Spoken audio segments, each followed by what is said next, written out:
The humans were supposed to be nothing, a speck, a cosmic joke. At least that's what Grand Admiral Vexnar had assured the Hegemony Council when they first detected the primitive bipedal organisms expanding beyond their home system. His exact words, if memory serves correctly, were barely evolved primates playing with toys they don't understand. Well, who's laughing now? Certainly not the smoking ruins of our once magnificent capital city. My name is Tor Laxum, chief historian of what remains of the Zypherian hegemony, and I am recording this testimony as both warning and confession for whatever civilizations may follow us in this merciless galaxy. We should have known better. The signs were there. The humans have weaponized another gas giant, reported Lieutenant Kress nearly 2 stellar cycles ago during a routine intelligence briefing. That makes 17 Jovian extraction platforms in their outer territories. Grand Admiral Vexnar had merely flicked his tertiary appendage dismissively, sending ripples across his azure membrane. Let them burn hydrogen. What can they possibly do with it that we cannot counter? Kress, always the more cautious one, her crimson scales darkening with concern, tried again. The energy output calculations suggest they are stockpiling antimatter, sir. Our projections indicate. Your projections indicate your fear, Lieutenant, Vexnar interrupted. These humans haven't even unified their home planet. Their nations still bicker among themselves. They are divided, primitive, and wholly unprepared for real conflict. How spectacularly wrong he was. How catastrophically, apocalyptically wrong we all were. The first sign of trouble came from Outpost Velka 9, one of our newer territorial acquisitions on the frontier separating hegemony space from the expanding human sphere. The human colony of New Montana had been established there, against our explicit warnings.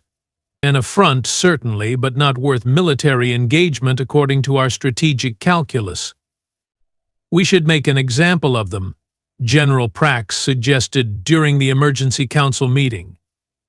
His tentacles coiled anxiously around his ceremonial staff. A precision strike, just enough to remind them of their place in the galactic order.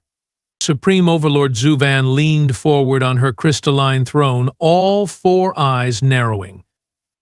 The humans have ignored 17 diplomatic warnings. Their arrogance grows with each cycle. Perhaps Prax is correct, a demonstration is required.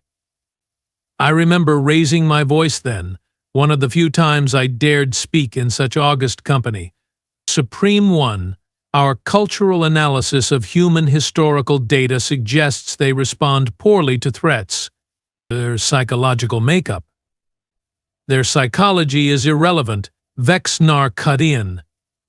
They are violating sovereign hegemony territory. And so, with casual arrogance that still haunts my nightmares, the order was given. Operation Swift Justice, a measured response to human encroachment.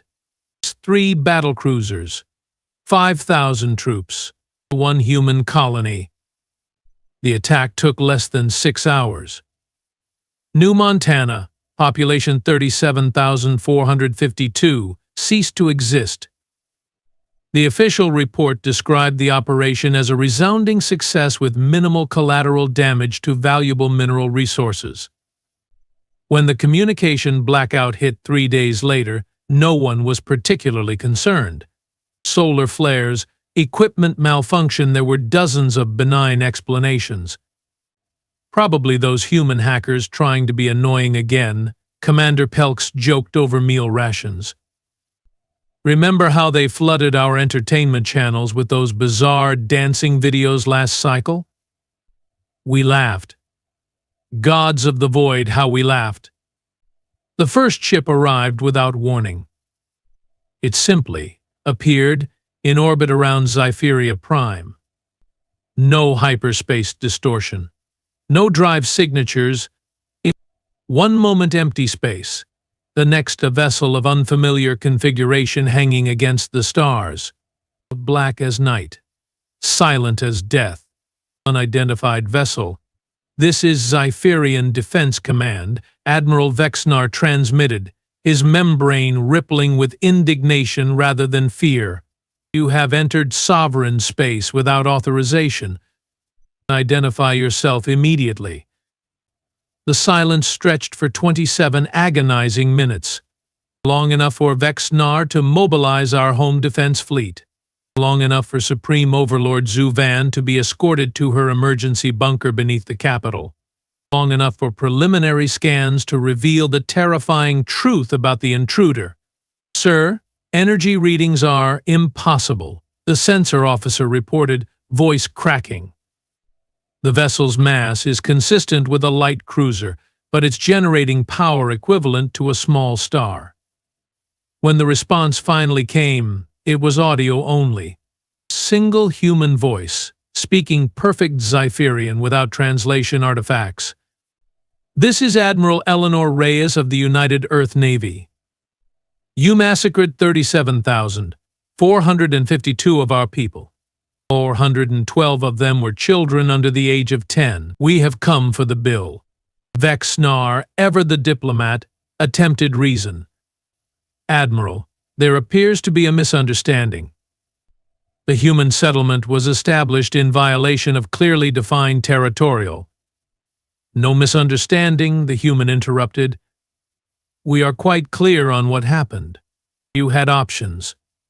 Diplomacy, negotiation, even simple communication. Instead, you chose extermination." "Now listen here," Vexnar began. "No, you listen." The human's voice remained eerily calm. "We tried to be peaceful neighbors. You interpreted that as weakness.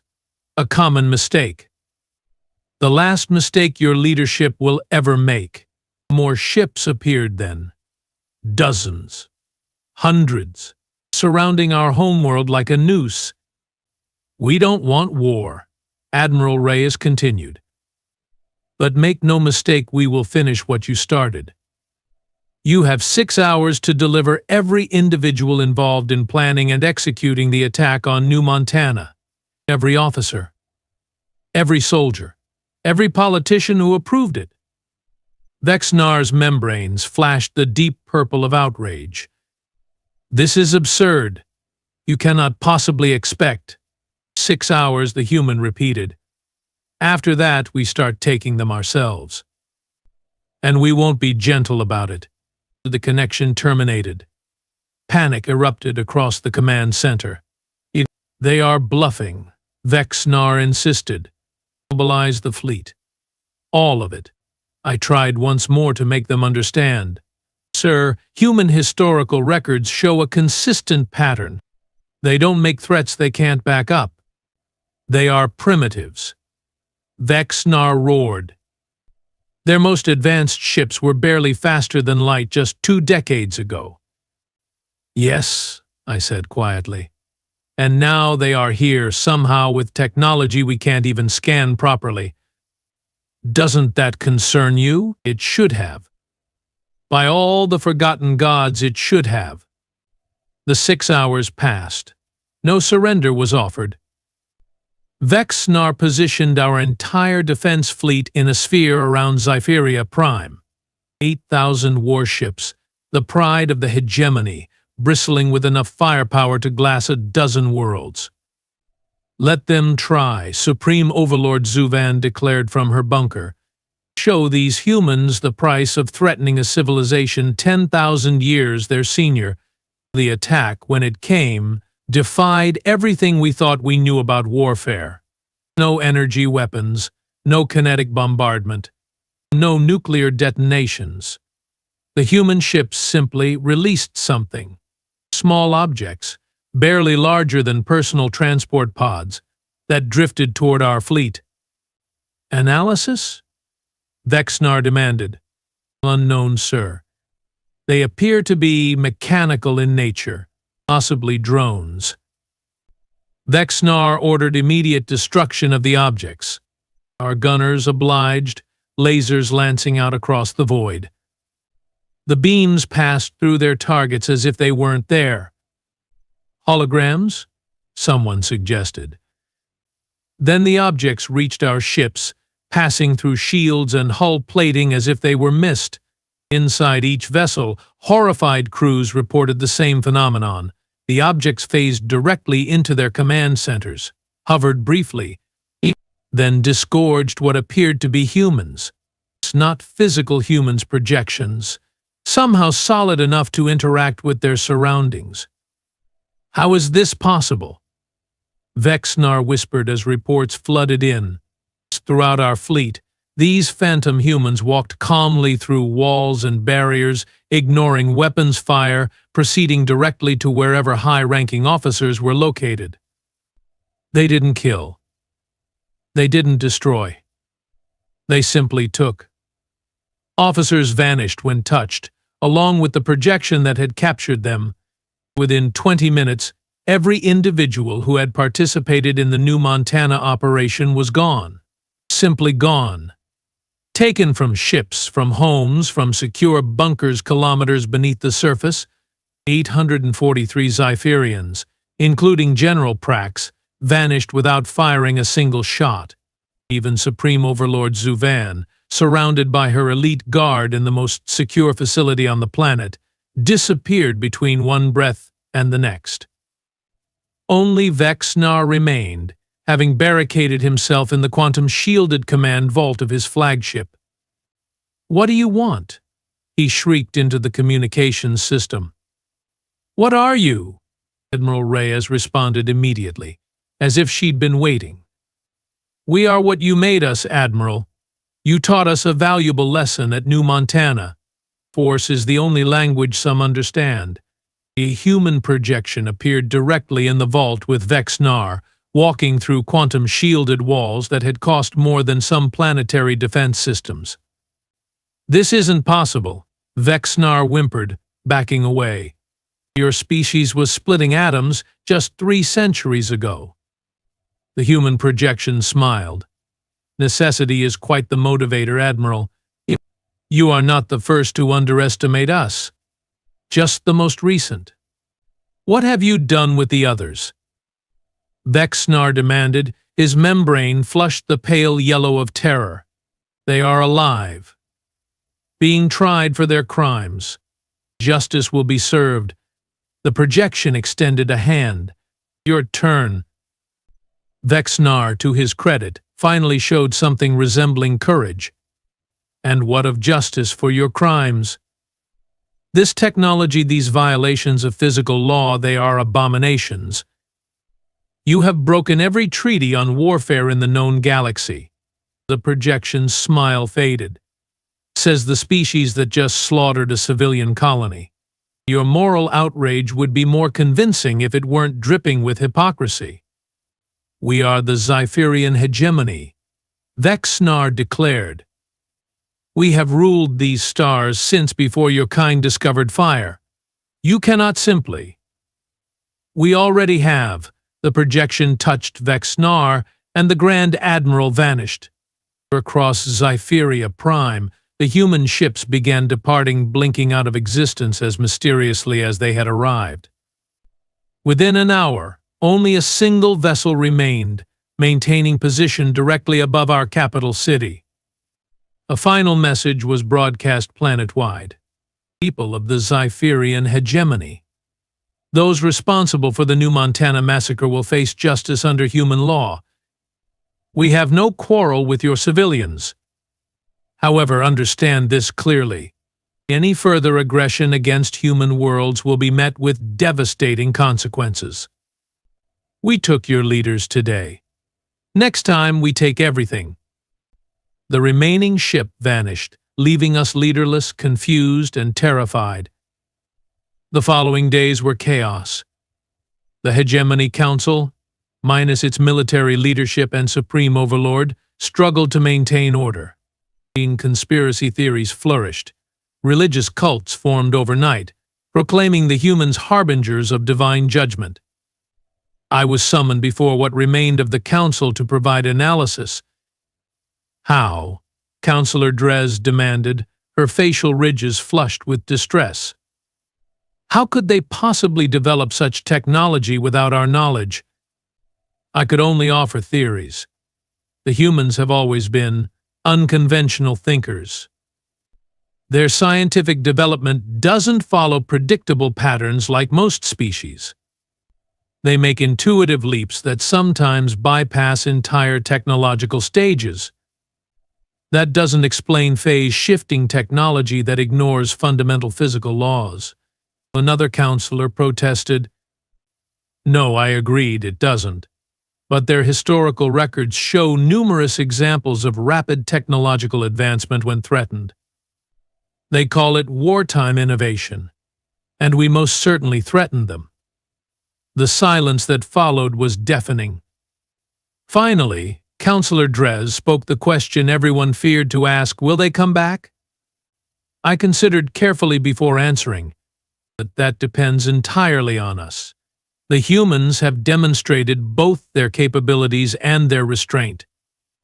They could have destroyed our fleet, bombarded our worlds. Instead, they performed surgical extraction of specific individuals. That suggests they'd prefer peace, but are fully prepared for war. 2 days later, we received word that Grand Admiral Vexnar had been publicly tried, found guilty of crimes against sentient life, and sentenced to spend the remainder of his existence in something called supermax isolation. The other officers received similar sentences. General Prax reportedly took his own life during captivity. Supreme Overlord Zuvan's fate remained unknown, though rumors suggested she was being held separately as the architect of aggression. We hoped desperately that this would be the end of it. A humiliating chapter in our history, certainly, but one we could recover from. Replace our leadership. Rebuild our pride. Perhaps even develop countermeasures against human phantom technology. How naive we were. How arrogant, even in defeat. Because the humans weren't finished teaching us lessons. Not even close. And what came next would redefine the meaning of overwhelming response for every spacefaring civilization in the galaxy. For 38 days following the human abduction of our leadership, the Zypherian hegemony existed in an uneasy limbo. Markets crashed. Provincial governors declared independence. Military commanders, terrified of human retribution, refused orders to patrol even our core systems. We should sue for peace immediately, argued Counselor Drez during an emergency session. Formal apologies, reparations, territorial concessions, whatever it takes. Counselor Braz-Zak, representing our military-industrial complex, bristled at the suggestion. Capitulation? After one setback, this was clearly their most advanced technology, a desperate gambit they cannot sustain. I observed from my historian's alcove, noting how quickly those who had been silent during the new Montana decision now had bold opinions. Desperation? Drez laughed, a harsh sound from her throat sacs. Did you witness the same events as the rest of us? They bypassed our most advanced defenses with technology we cannot even comprehend, let alone counter. Braz-Zak's facial membranes pulsed with dark purple rage. One ship entering our system undetected could be explained by experimental stealth technology, but their entire fleet appearing simultaneously impossible. It must have been an elaborate illusion. A junior counselor whose name I'd never bothered to learn spoke up. The humans transmitted a statement this morning. They are returning Supreme Overlord Zuvan to us tomorrow. The chamber erupted in shocked exclamations. Returning her? Why? Demanded Braz-Zak. Apparently, the junior counselor continued, checking his data terminal. She has been found mentally incompetent to stand trial due to something called PTSD. The message says she's being returned as a humanitarian gesture. Humanitarian? Drez spat the unfamiliar word. Even their mercy is self-aggrandizing. I admitted to myself a certain curiosity about what could have broken someone as formidable as Zuvan in mere weeks. The Supreme Overlord had survived 3 assassination attempts and personally executed her predecessors. She wasn't exactly delicate. Their debate continued for hours: sue for peace, rebuild our defenses, seek alliance with the Krell Dominion against this human menace. Endless talking that accomplished nothing. The following day, Supreme Overlord Zuvan was indeed returned and delivered to the steps of the High Conclave building by what witnesses described as a bubble of warped space that appeared, deposited her, and vanished. I was among the first to see her when medical personnel rushed her inside. The physical form was unmistakably Zuvan, all 4 eyes, distinctive scale patterns, ceremonial rank markings, but the consciousness behind those eyes was gone. She stared unblinking, unresponsive to questions or stimuli, occasionally muttering fragmented phrases. They pulled the stars apart, unwound them like thread. Shouldn't be possible, gods walking in human skin.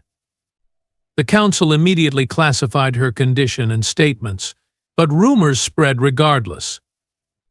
The mighty Zuvan, reduced to babbling incoherence by whatever she had witnessed in human custody. 3 days later, everything changed again. A human diplomatic vessel announced in advance, through proper channels, displaying appropriate identification signals, requested permission to enter orbit and dispatch representatives to the surface.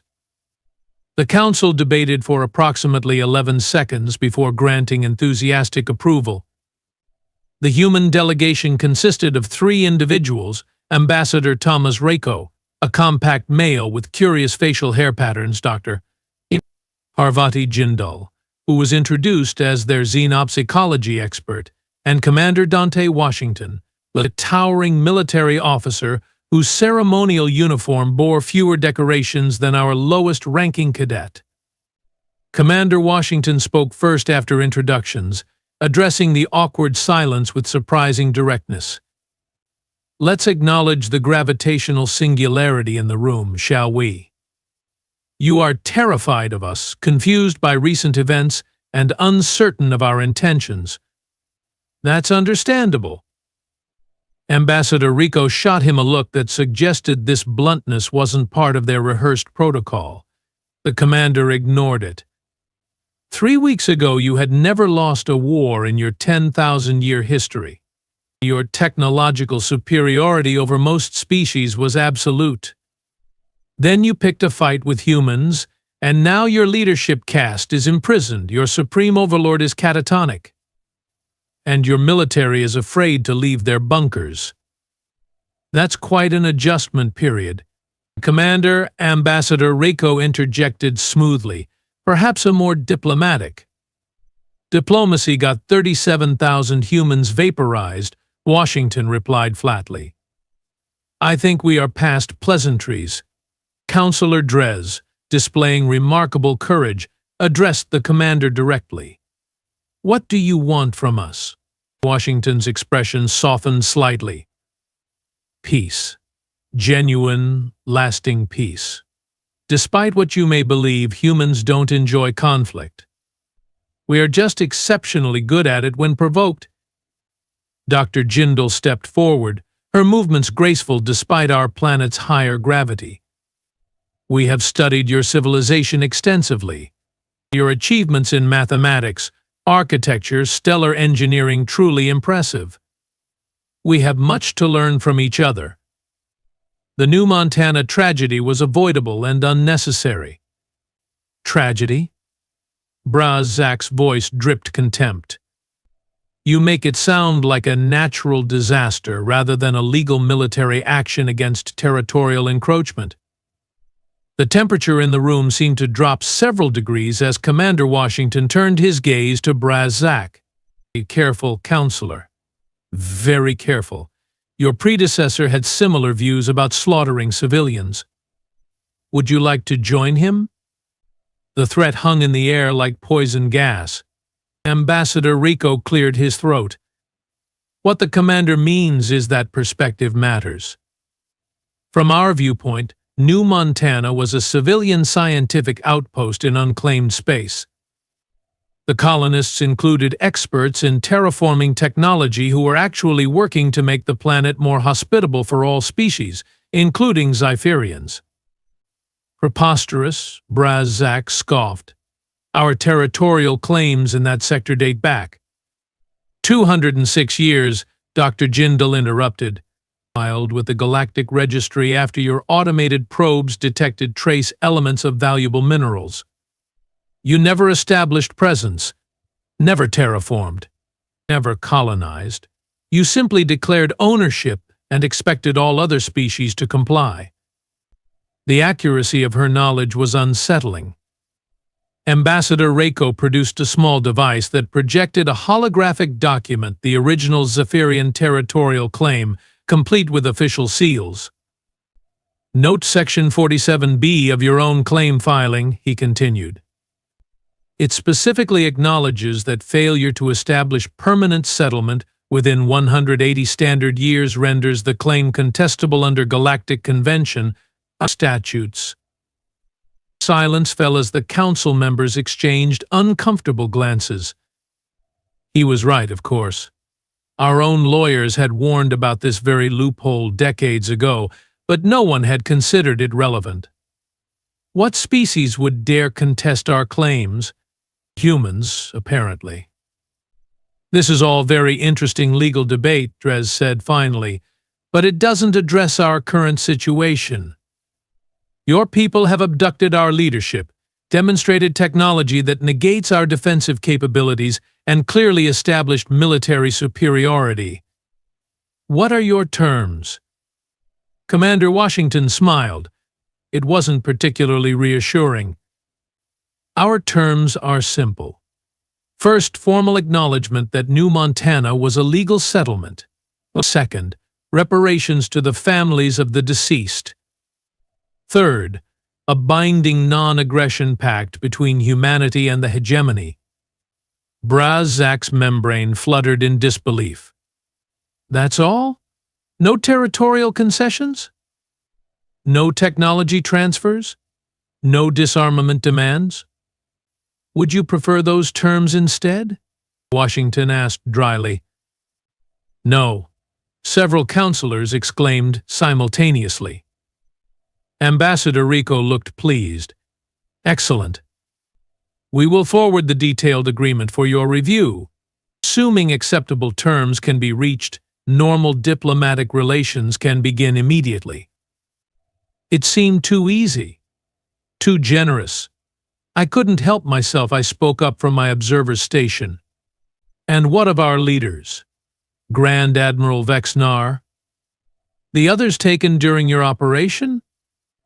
Dr. Jindal answered, her expression sympathetic but firm. They have been tried and sentenced for war crimes under both human and galactic convention law. Their sentences will be carried out in full. And Supreme Overlord Zuvan, I pressed. What did you do to her? A shadow crossed Washington's features. Nothing intentional. During her processing, she was temporarily housed at a facility where we conduct certain research. She accessed restricted files through unknown means. What she saw there wasn't meant for unprepared minds. What files? Dres demanded. What could possibly break someone like Zuvan? The three humans exchanged glances. Ambassador Rico nodded slightly. Project Prometheus, Washington said quietly. Our contingency plan if your species had escalated rather than capitulated. I don't understand, Dres admitted. Dr. Jindal's voice was gentle, almost sad. The technology we demonstrated, the phase-shifting extraction capabilities, the instantaneous fleet deployment that was just a fraction of our defensive arsenal. Project Prometheus is something else entirely. Something in her tone sent cold ripples across my membranes. The meeting concluded shortly after, with the Council unanimously approving preliminary acceptance of the human terms. As the delegation prepared to depart, I found myself standing near Commander Washington. Commander, I said quietly, I'm Tor Lakzoom, Chief Historian. May I ask one question that's troubling me? He assessed me briefly before nodding. One question. Your people showed remarkable restraint. You could have destroyed us, yet chose precision over devastation. History suggests this isn't typical human behavior when grievously wronged. Why the mercy? Washington's expression changed subtly. Who said anything about mercy, historian? We removed your corrupt leadership, left your civilization intact but destabilized, demonstrated technology you can't comprehend, let alone defend against. Now you will spend the next century paranoid, wondering what else we are capable of. While your economy and military wither from fear and indecision. He smiled thinly. Sometimes vengeance is more effective when you leave the enemy alive to regret their choices. I watched him walk away, a chill spreading through my core. He was right, of course. The hegemony never recovered its former glory. The peace treaty was signed, reparations paid, diplomatic relations established. On the surface, life continued. But underneath, everything had changed. Our confidence was shattered. Our supremacy a delusion exposed. For 2 years, an uneasy peace prevailed. Trade routes reopened. Cultural exchanges began. Humans even helped modernize some of our more outdated infrastructure systems as gestures of goodwill. Then came the Krell incident. The Krell Dominion, our long-standing rivals and the only other major power in our sector, had observed events with keen interest. They saw opportunity in our humiliation, and apparently they hadn't fully grasped the implications of human military capabilities. The details remain contested, but the outcome is not. The Krell attempted a raid on a human mining facility in the Epsilon Eridani system.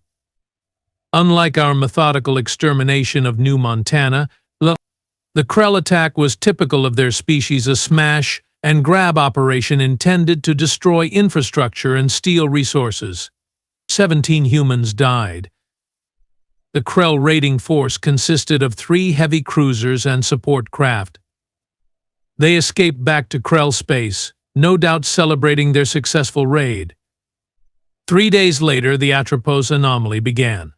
Scientists noticed at first unusual readings from the direction of the Krell homeworld system, gravimetric distortions, radiation spikes, space-time fluctuations that defied conventional physics. Long-range observation platforms recorded what happened next. The Krell star, a perfectly ordinary G-type main sequence star, much like the human soul, began to unravel. There's no other word for it. The stellar material didn't explode outward as in a nova. It didn't collapse inward as in a neutron star formation. It simply came apart, like thread from a spool, unwinding in spiraling ribbons of plasma. The process took 19 hours.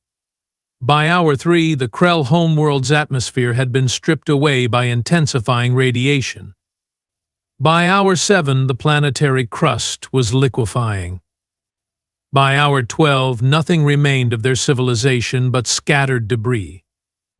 No human ships were detected in the system, no weapons signatures identified, no radiation typical of known stellar manipulation technology. The star simply unmade itself.